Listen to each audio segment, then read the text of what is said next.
Oke, selamat siang. Eh, Perkenalkan, nama saya Wimi Serawea.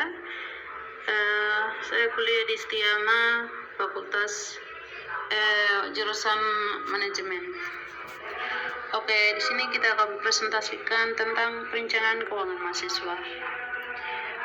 Kenapa manajemen keuangan ini sangat penting dilakukan agar kita bisa mengelola keuangan dengan baik dan bisa menyeimbangkan antara pemasok dan pengeluaran. Oke, langsung saja kita akan masuk slide berikut. Kenapa sih mahasiswa perlu mengatur keuangan? Ya, sebagai mahasiswa dituntut untuk bisa mengelola keuangan dengan baik. Apalagi jika anak perantauan, jika tidak bisa mengelola keuangan dengan baik, maka bisa terjerat hutang dan krisis keuangan. Oke, terus berikut adalah tips perencanaan keuangan mahasiswa. Yang pertama, menentukan pemasok dan pengeluaran. Hal pertama yang harus dilakukan adalah menentukan berapa pemasukan dan pengeluaran. Sebagai mahasiswa juga harus mengetahui dari mana saja biasanya mendapatkan pemasok. Itu mungkin dari orang tua, atau dari beasiswa, atau orang terdekat. Pada pengeluaran tentunya mahasiswa memiliki pengeluaran. Pasti seperti membayar kos transportasi, makan, dan lain-lain. Next, yang kedua adalah membuat anggaran. Setelah mengetahui jumlah pemasok dan pengeluaran, maka selanjutnya adalah membuat anggaran. Anggaran dapat membantu untuk mengontrol pengeluaran seperti bayar kos dan lain-lain. Next, yang ketiga adalah mencatat setiap pengeluaran. Mencatat setiap pengeluaran biasanya saya atau mungkin teman-teman mungkin ya paling malas untuk mencatat. Padahal mencatat setiap pengeluaran sekecil apapun itu sangat penting, sangat diperlukan. Dengan mencatat pengeluaran maka akan tahu kemana saja uang telah digunakan dan dapat memantau pengeluaran. Selain itu, dengan pencatatan pengeluaran maka data tersebut digunakan untuk membuat anggaran untuk selanjutnya. Jadi misalnya bulan ini lebih banyak dari bulan lalu. Kenapa bulan lalu lebih banyak? Karena bulan lalu sudah semester akhir misalnya. Jadi pengeluaran juga lebih banyak di pos tertentu. Ya, terus sudah mengalokasikan uang untuk dana darurat. Jadi dana darurat ini sangat dibutuhkan. Karena kenapa? Karena kita sebagai mahasiswa memiliki dana darurat sangatlah penting. Dana darurat digunakan untuk keperluan yang bersifat darurat. Jadi misalnya dana darurat ini hanya bisa digunakan untuk darurat. Misalkan tiba-tiba sakit, tiba-tiba butuh servis laptop dan dan seterusnya. Jadi diambil uangnya itu di dana darurat. Paling tidak harus memiliki dana darurat sebesar 6 kali dari pengeluaran bulanan. Dengan memiliki dana darurat, maka bisa terhindar dari jerat hutang pada waktu genting. Kemudian yang kelima adalah menabung dan berinvestasi. Setelah dana darurat terpenuhi, maka bisa mengalokasikan uang untuk ditabung kemudian investasi. Jadi adanya perbedaan antara berinvestasi dan menabung. Jadi jangan ketika menabung dikatakan investasi. Kalau investasi itu kita mau memberikan atau meletakkan uang kita pada benda atau hal yang memang bisa mengembangkan atau menjadikan uang kita atau aset kita itu ke depan lebih banyak atau lebih terhindar dari inflasi. Terus kalau menabung adanya diletakkan pada celengan atau menyimpan di mana saja, atau mungkin menyimpan di noken di mana saja. Itu dua hal yang sangat berbeda. Kemudian yang keenam adalah membedakan keinginan dan kebutuhan. Jadi kita sebagai mahasiswa harus pandai-pandai membedakan yang mana keinginan dan yang mana kebutuhan. Keinginan adalah sesuatu yang ingin dimiliki, sedangkan kebutuhan adalah sesuatu yang sesuatu yang dibutuhkan di dalam hidup. Jadi kalau ingin belum tentu butuh. Kalau butuh pasti kita sangat dibutuhkan. Kemudian yang ketujuh adalah menekan pengeluaran. Ini sangat perlu. Beberapa pengeluaran bisa diminimalisasi, misalkan orang yang membeli paket internet yang menggunakan wifi yang tersedia di kampus. Ya, jadi kita juga ini sangat pintar-pintar juga, misalkan kalau hal mendesak baru kita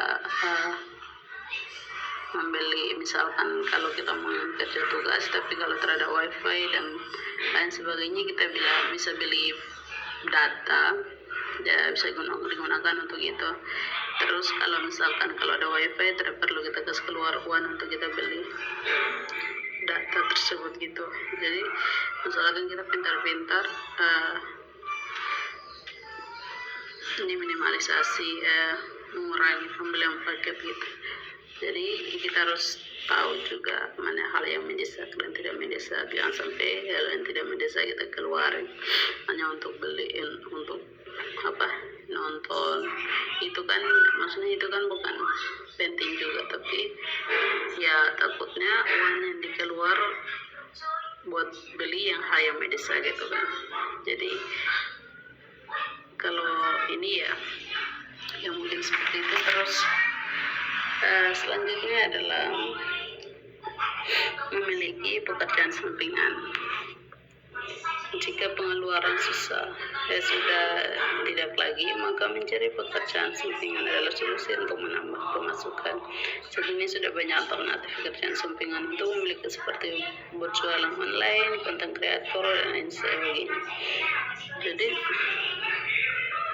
kita juga HP itu kan banyak fungsinya, terlalu banyak. Selain kita komunikasi sama sesama, bisa juga kita menjual jual beli online gitu. Terus bisa jadi punya akun konten kreator dan lain sebagainya. Terus yang kesembilan adalah memperbanyak aset. Sebagai mahasiswa bukan berarti tidak bisa memperbanyak aset. Bisa memulainya dengan aset-aset sederhana, misalnya membeli printer.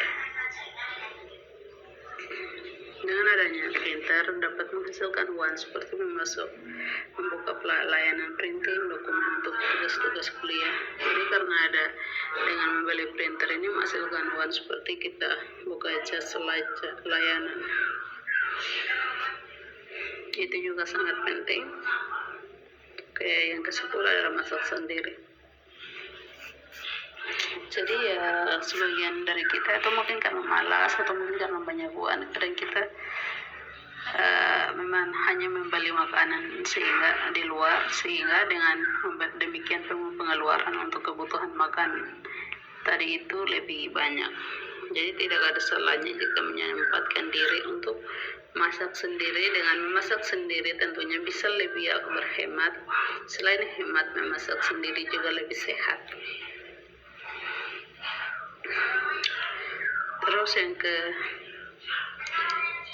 terakhir adalah jadi di sini ada beberapa kesalahan dalam mengelola keuangan.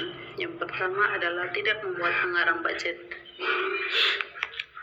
Oke, jadi tidak membuat budget, membuat pengarang, tapi sebagai mahasiswa itu lebih flow, lebih bebas, jadi mengalir saja berapa uang yang digunakan, kalau tidak untuk sekian, untuk menabung sekian, begitu, untuk keperluan sekian dan sebagainya.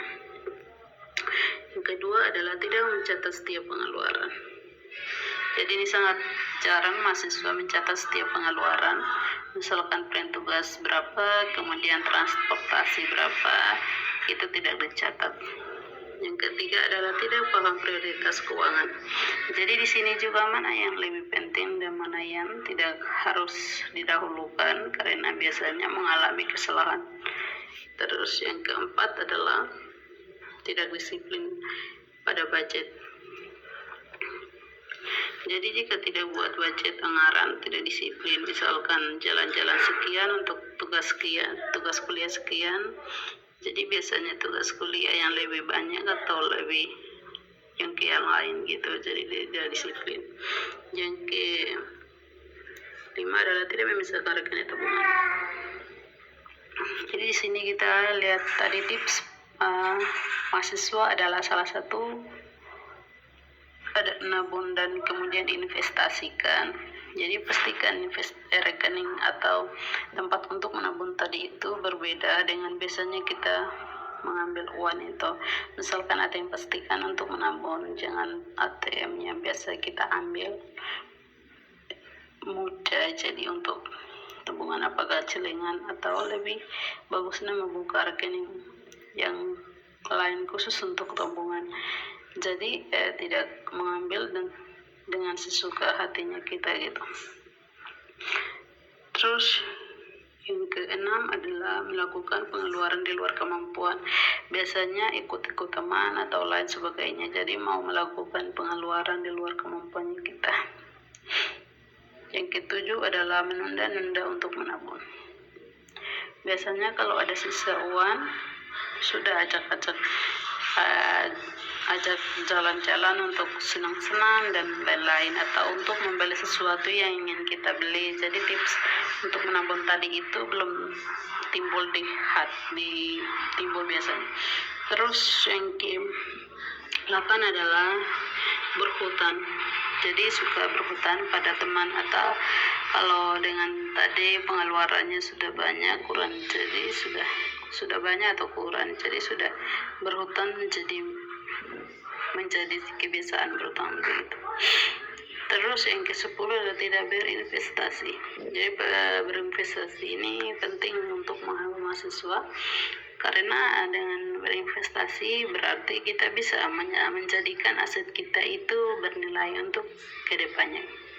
Sekian dan terima kasih. Semoga bermanfaat.